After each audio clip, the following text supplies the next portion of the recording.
Fala pessoal, hoje vamos dar continuidade ao nosso estudo sobre os clássicos do desenvolvimento econômico. O primeiro economista que a gente estudou, baseado aqui no livro da Fernanda Cardoso, 9 clássicos do desenvolvimento econômico, foi o Paul Rosenstein-Rodin. E hoje nós damos continuidade fazendo um passeio sobre as contribuições do economista alemão radicalizado na Inglaterra, Hans Singer. Hans Singer nasceu na Alemanha em 1910, mas ali na virada dos anos 20 para os anos 30, quando ele então estava na sua vida universitária, ele foi para a Inglaterra e alguns anos depois se radicalizou lá. O que acontece de interessante na vida do Hans Singer aqui? Ele acabou sendo aluno de dois grandes economistas do século XX. Schumpeter, ainda quando ele estava na Alemanha, no fins dos anos 20, e quando ele migra para a Inglaterra, entre 1934 e 1936, ele foi aluno do Keynes. E Keynes publica então a sua grande obra, a Teoria Geral do Emprego, do Juro e da Moeda, em 1936. Portanto, Singer é aluno do Keynes enquanto ele escrevia o livro que viria a ser publicado alguns anos depois. Acabou que Schumpeter e muito mais ainda Keynes foram as grandes influências intelectuais do Hans Singer. E qual é que é a contribuição? Por que o Singer vem aqui a ser o segundo economista a participar dessa lista dos pioneiros do desenvolvimento econômico? Bueno, Hans Singer, ele começou a analisar os países aí nos anos 40, depois que ele estuda com Schumpeter, depois que ele estuda com Keynes, e a gente tem que nos dar conta que na década de 40 a Europa emergia na Segunda Guerra Mundial, já havia passado pela Primeira Guerra Mundial, e para um economista da época, o capitalismo já estava vigorando, ou a Revolução Industrial já estava a pleno vapor, há pelo menos 100 anos naquela altura, em que países europeus já estavam se constituindo e consolidando como países desenvolvidos, assim como os Estados Unidos, e enquanto a maioria dos outros países ainda estavam num patamar de subdesenvolvimento. E essa realidade começa a chamar a atenção de uma série de economistas e, notadamente, dos economistas que vieram a ser conhecidos como economistas desenvolvimentistas dessa escola do pensamento econômico. E Hans Singer começou a perceber e publicou um artigo, primeiramente em 1950, quando ele então participa de contribuições para a análise econômica do mundo para a ONU, que nasce ali em 1945-46. Então o Hans Singer, o primeiro diagnóstico que ele fez, e é a contribuição inaugural dele para essa vertente do pensamento econômico, foi que a respeito da deterioração dos termos de trocas entre os países desenvolvidos e entre os países subdesenvolvidos. Porque o diagnóstico dele, assim como foi o do Rosenstein-Rodin, era de que os países desenvolvidos ali nos anos 30, 40 já era perceptível que eles tinham uma matriz produtiva muito mais baseada em indústria do que em bens primários, agricultura, como era o caso dos países subdesenvolvidos. Então começou a chamar a atenção desses economistas essa distinção, né, ou esse contraste entre países ricos, industrializados, com maior renda, menos pobreza e por aí vai, e os países subdesenvolvidos, agrícolas, com ainda altíssimos níveis de pobreza no conjunto da sua população. Então, esses economistas observavam, e aqui especialmente no tocante ao Singer, que era a respeito que ele percebeu a distribuição desigual de ganhos entre as nações. Países ricos produziam manufaturados e ganhavam muito mais lucro e dinheiro do que os países subdesenvolvidos, que ainda estavam presos aos bens primários, à economia agrícola. Então o Singer percebeu isso e já começou o desenvolvimento da sua tese com a distribuição desigual dos ganhos entre países ricos e países pobres. Traduzido naquilo que os economistas então começaram a chamar de resultado da deterioração dos termos de troca. O que isso quer dizer? Quer dizer que os países subdesenvolvidos que produzem bens primários, o preço desses bens primários ao longo do tempo ele tende a reduzir, a cair. Enquanto que os bens manufaturados produzidos pelos países avançados, eles tendem a se valorizar ao longo do tempo. Então, se assim tem sido a história nos últimos 60 ou 70 anos que eles olharam os dados, é comprovado que os países ricos ficam cada vez mais ricos por terem uma matriz produtiva industrial de maior valor agregado, enquanto os países subdesenvolvidos ficam mais pobres, reféns e armadilhados nessa pobreza por produzirem produtos que ao longo do tempo o seu preço só reduz. Então, esse contraste nos termos de troca entre países desenvolvidos e subdesenvolvidos acarreta uma armadilha de pobreza permanente se deixar as coisas prosseguirem dessa forma natural ou liberal.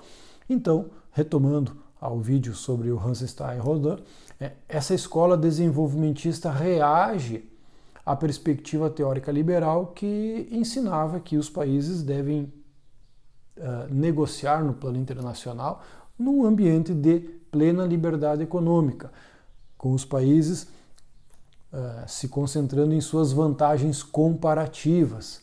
E esses economistas começaram a ver que, se deixar assim, os países operando livremente, usufruindo de sua vantagem comparativa, o resultado seria realmente uma desvantagem contra os países subdesenvolvidos e uma vantagem meramente para aqueles países que estavam industrializados. Então a questão conclusiva é a seguinte: para os países pobres saírem de seu nível de subdesenvolvimento, eles precisam se industrializar, porque se industrializar é sinônimo de desenvolvimento econômico, aumento da renda da população, aumento do bem-estar, das condições de vida da população.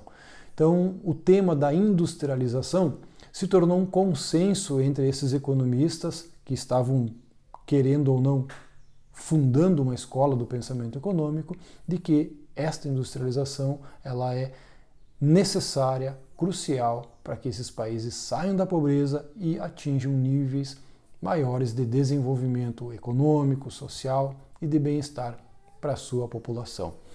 Então, o que decorre disso de imediato, em 1950, Singer escreve um documento, um trabalho a respeito da deterioração dos termos de troca entre os países ricos e pobres ao longo dos últimos 70 anos, e percebe, diagnostica isso. E em 52 ele escreve um outro trabalho em que ele vai falar da importância do planejamento estatal para o desenvolvimento econômico destas nações subdesenvolvidas.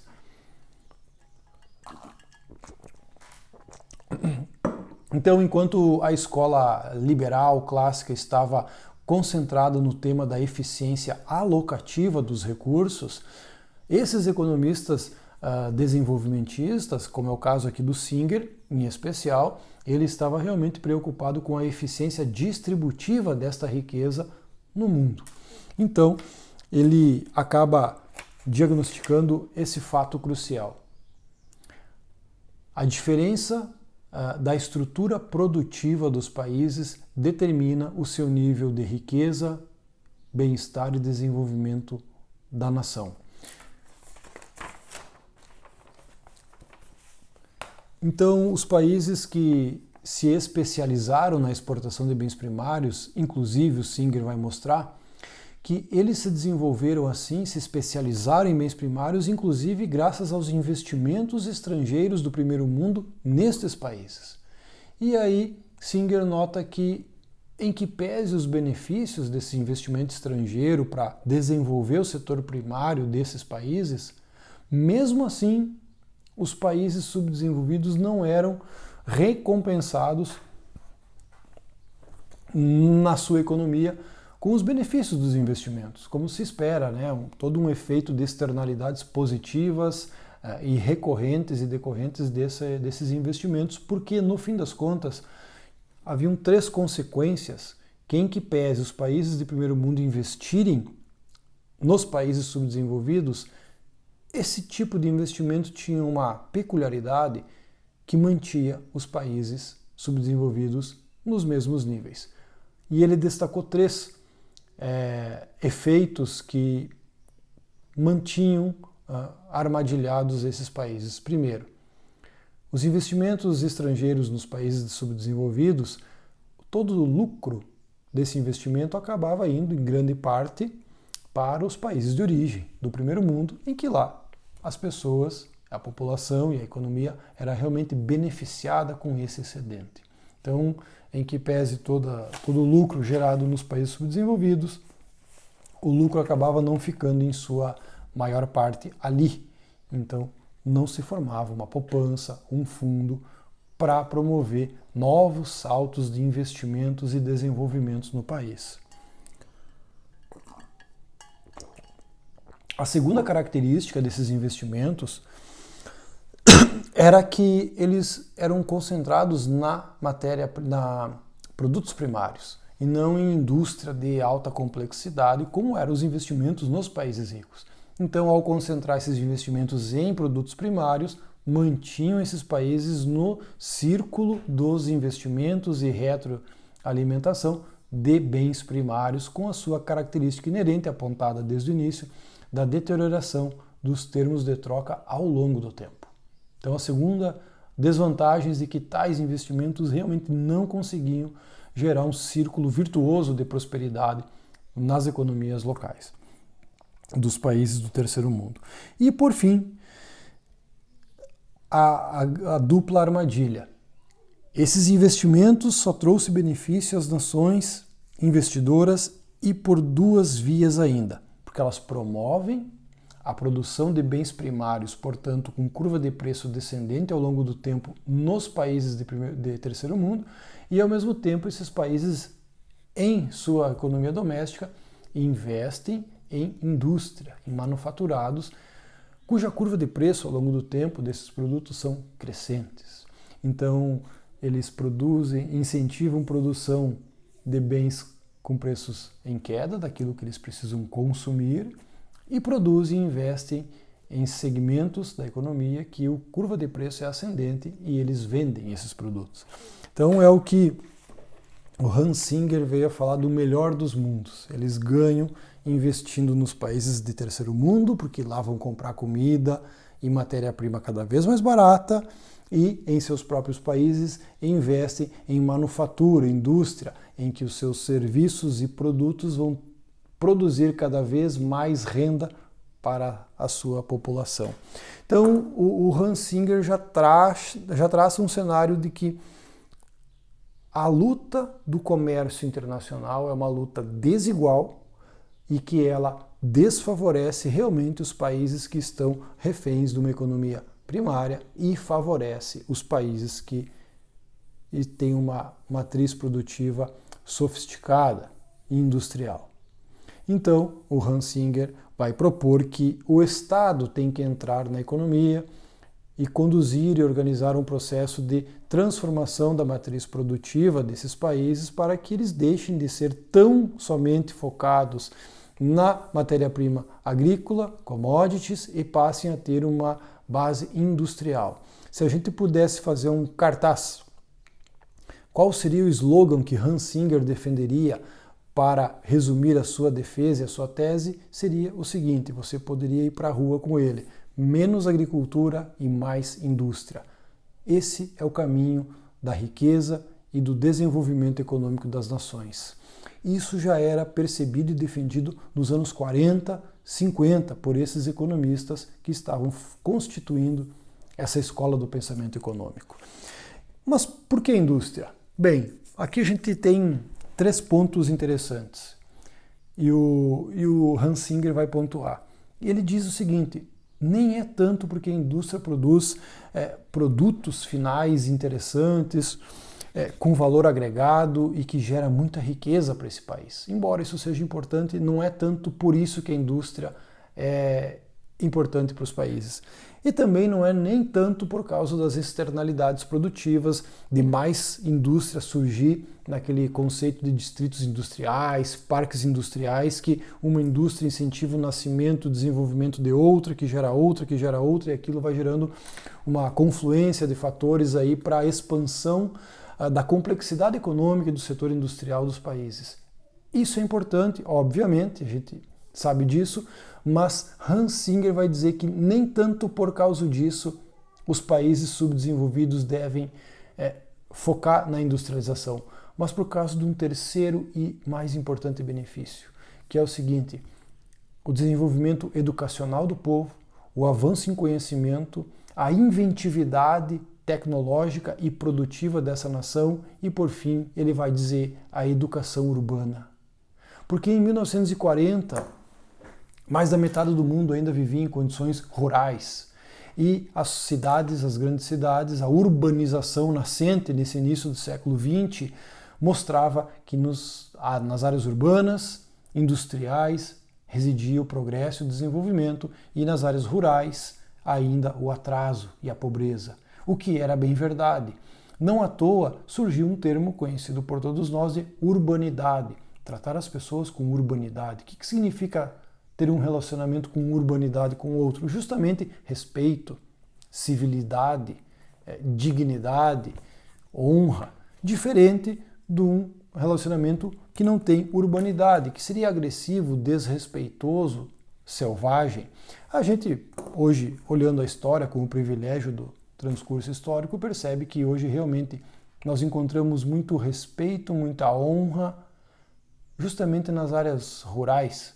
É lá que a gente encontra pessoas com um senso de educação muito mais preservado do que nas grandes metrópoles cosmopolitas do mundo, em que a hierarquia foi dissolvida, em que o respeito foi dissolvido, em que, enfim, os valores profundos e permanentes foram realmente dissolvidos. Então, hoje, claro que caberia discutir esse termo urbanidade como sinal de respeito e civilidade, quando a gente vê que os grandes centros cosmopolitas falta totalmente urbanidade, e eu diria precisaria se resgatar nesses grandes centros a ruralidade, porque respeito, honra e civilidade nós encontramos muito mais nas áreas rurais do que nos grandes centros urbanos. Então, mas é interessante, voltando aqui ao contexto do Singer, que ali na década de 40, na Europa, na Inglaterra, a ideia e a percepção que eles já viviam dos grandes centros urbanos industriais surgindo, ali residia realmente o progresso e essa sensação de civilização urbana que eles defendiam e que era realmente admirável e desejável naquela época. Então, é interessante perceber que nos colocar no lugar do Singer e ver, poxa, ele defendia a civilização urbana. O que diria Singer hoje ao olhar para Nova York, Londres, Amsterdã, São Paulo e tantas outras cidades cosmopolitas? Será que ele concordaria que nesses locais é que existe urbanidade e não no ambiente rural e agrícola?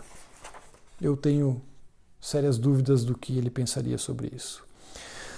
Mas, por fim, Singer aponta mais uma armadilha da estrutura desigual que torna os países subdesenvolvidos refém do seu próprio subdesenvolvimento, que é o seguinte: uma vez que a economia primária exportadora é predominante nesses países, quando há um momento do ciclo econômico em que há uma valorização dos preços dos bens primários, esses países justamente têm incentivo para continuar investindo ainda mais na produção dos bens primários. Afinal, é eles que estão dando mais lucro na atividade econômica. E assim, portanto, incentiva que eles continuem se desenvolvendo e investindo em bens primários. Agora, quando os bens primários estão com um momento de queda de preços, aí sim é que eles não têm incentivo nenhum para investir nem em bens primários e muito menos em indústria. porque afinal de contas sequer tem fundo para isso. Então, existe uma armadilha dupla que mantém esses países subdesenvolvidos na pobreza. E nesse sentido, o Hans Singer, na minha percepção, ele é um economista que tem um traço pessimista da história do desenvolvimento econômico das nações. E isso é interessante porque ele reconhece realmente que os países subdesenvolvidos agrícolas, baseados sua economia na exportação de commodities, estão realmente numa desvantagem tal em relação aos países de primeiro mundo que essa desvantagem tende a ser permanente. De tal modo que, mesmo que ele defenda que o Estado entre planejando, coordenando investimentos em indústria, investimentos na transformação da matriz produtiva desses países, ele reconhece dois desafios difíceis de ser superados. Primeiro, por serem pobres, esses países não têm uma capacidade de arrecadação de imposto suficiente para montar um fundo para promover a industrialização. Assim, eles dependem da poupança externa, portanto, dos países industrializados para que invistam nesses países e esse investimento eventualmente gere desenvolvimento. Só que esses países com fundo, eles não têm interesse em promover realmente, de fato, uma transformação na estrutura produtiva desses países para os transformar em competidores deles próprios. Então, ele vai dizer o seguinte: os países de primeiro mundo, em que pese a possibilidade de investir nos países subdesenvolvidos, eles vão continuar investindo no desenvolvimento da matriz produtiva primária desses países, não numa matriz produtiva sofisticada, que vai, de fato, promover o desenvolvimento desse país. Então, nesse sentido, o Singer se coloca, na minha percepção, realmente como um interessante economista pessimista em relação ao desenvolvimento dos países, em que pese, ao longo desses últimos 50, 60 anos, nós termos exemplos de países então subdesenvolvidos, pobres ali na década de 50, 60, 70, que hoje estão na fronteira tecnológica e do desenvolvimento econômico. Está aí Coreia do Sul, Japão, Singapura, se quisermos citar um pequeno país aí, mas que quebram a regra. E isso é interessante notar. Quebram a regra porque, via de regra, países subdesenvolvidos continuam subdesenvolvidos e países industrializados e ricos continuam se industrializando. Temos também a China como um exemplo de paradigma quebrado, que de comunista se torna de alguma forma e absorve o capitalismo e a inovação industrial, graças, é claro, a todo o apoio, proteção e incentivo do Estado chinês, mas quebrou o paradigma e avançou para um nível elevado, um outro estágio de desenvolvimento de sua matriz produtiva. Então tem exemplos no mundo aí que quebrariam essa regra, observada pelo Singer nos anos 40, mas que de alguma forma não invalida o Singer, porque 2 ou 3 ou 4 países que quebram a regra justamente se mostram como exceção num conjunto de 40, 80, 100 países que ainda não conseguiram superar essa situação. Então, eu acho que o Singer traz sim uma percepção muito interessante e convém que nós entremos no modo como o Singer enxergava as coisas, nessa cosmovisão economicista, assim, só está enxergando a economia, entende que industrialização é sinal de desenvolvimento, que riqueza é sinal de aumento de bem-estar, e hoje tem inúmeros índices aí que mostram que uma riqueza elevada, extrema, traz consigo uma série de problemas graves, nada desprezíveis aí para uma análise mais humanista, se a gente quiser assim, de olhar o desenvolvimento da civilização. Mas no cercado aqui destes economistas lá dos anos 40, 50, que estavam olhando o mundo depois de grandes transformações culturais, políticas com a Revolução Francesa, econômicas com a Revolução Industrial, Primeira Guerra Mundial, Segunda Guerra Mundial, realmente olhar o mundo naquela altura do campeonato era realmente desafiador. E um economista, a gente tem que esperar que ele realmente se concentre nesse recorte científico que ele se propõe para analisar a sociedade. Então, esse é o propósito do Singer e a gente aqui encerra esse passeio sobre a contribuição dele, olhando essas divergências de ganhos no comércio internacional e mostrando que esses países industrializados vão continuar se beneficiando, enquanto os países subdesenvolvidos não vão conseguir dar o salto para alcançar esses países do primeiro mundo, o que em grande medida mostrou aí, depois de 70, 80 anos, que Singer tinha a sua razão de assim pensar. Beleza, pessoal? Então, por hoje era isso e até o próximo vídeo do nosso estudo aqui dos clássicos do desenvolvimento econômico.